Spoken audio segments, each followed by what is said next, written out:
Hi friends, இந்த வீடியோவில் யம்மியான birthday cake கடையில் கிடைக்கிற மாதிரி வீட்டில் எப்படி ஈஸியாக சிம்பிளாக செய்யலான்னு பார்க்கலாம் வாங்க. பவுலில் 100 கிராம்ஸ் ஆஃப் பட்டர் ஆட் பண்ணி நல்லா பிளெண்டர் வச்சு பிளெண்ட் பண்ணிக்கோங்க. உங்ககிட்ட பிளெண்டர் இல்லைன்னா விஸ்க் வச்சு நல்லா மிக்ஸ் பண்ணிக்கோங்க. இதுக்கு மேலே 250 கிராம்ஸ் ஆஃப் சுகர் ஆட் பண்ணி அதையும் நல்லா மிக்ஸ் பண்ணிக்கோங்க. இப்போ 3 எக்ஸ் ஆட் பண்ணி அதையும் நல்லா 10 மினிட்ஸ்க்கு பிளெண்ட் பண்ணி எடுத்துக்கோங்க. அப்போ தான் கேக் ரொம்ப சாஃப்டாக ஸ்மூத்தாக ஃப்ளஃபியாக வரும். இதுக்கு மேலே 1 டீஸ்பூன் வெனிலா எசன்ஸ் ஆட் பண்ணி நல்லா மிக்ஸ் பண்ணி தனியாக எடுத்து வச்சுக்கோங்க.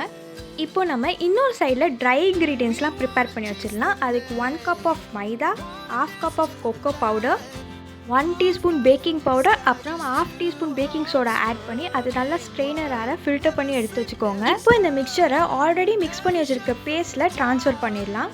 அதை லம்ஸ் ஃபார்ம் ஆகாமல் நல்லா மிக்ஸ் பண்ணி எடுத்துக்கோங்க. இப்போ 1/2 கப் ஆஃப் மில்க் ஆட் பண்ணி அதை நல்லா ஃப்ளஃபியாக மிக்ஸ் பண்ணிக்கோங்க. இப்போ நான் ரெடி பண்ணி வச்சுருக்க பேட்டரை பவுலில் ட்ரான்ஸ்ஃபர் பண்ணி 225 டிகிரி ஃபாரன்ஹீட்டில் 20 மினிட்ஸ் பேக் பண்ணியிருக்கேன். இப்போ நான் ஐசிங்காக சாக்லேட்டை மெல்ட் பண்ணி வச்சுருக்கேன். அதுக்கு மேலே 1 கப் விப்பிங் க்ரீம் ஆட் பண்ணி நல்லா பிளெண்ட் பண்ணி எடுத்துக்கோங்க.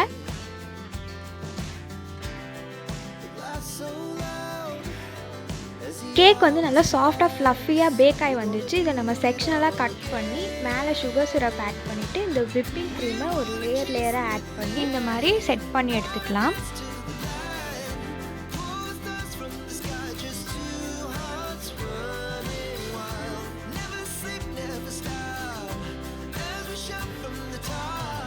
நீங்கள் ஃபர்ஸ்ட் கோட்டிங் கொடுத்ததுக்கப்புறமா ஒரு 10 to 15 மினிட்ஸ் ரெஃப்ரிஜரேட் பண்ணி எடுத்துக்கோங்க. அதுக்கப்புறமா ஃபைனல் கோட்டிங் கொடுத்து நம்ம கேக்கை நல்லா செட் பண்ணிடலாம். லாஸ்ட்டாக நம்ம மெல்ட் பண்ண சாக்லேட் அப்புறமா சாக்கோ சிப்ஸ் இருந்துச்சுன்னா அதையும் ஆட் பண்ணிக்கோங்க. ரொம்ப சூப்பராக இருக்கும். கண்டிப்பாக ட்ரை பண்ணி பாருங்கள். அப்படியே சப்ஸ்கிரைப் பண்ணுங்கள். பாய் பாய்.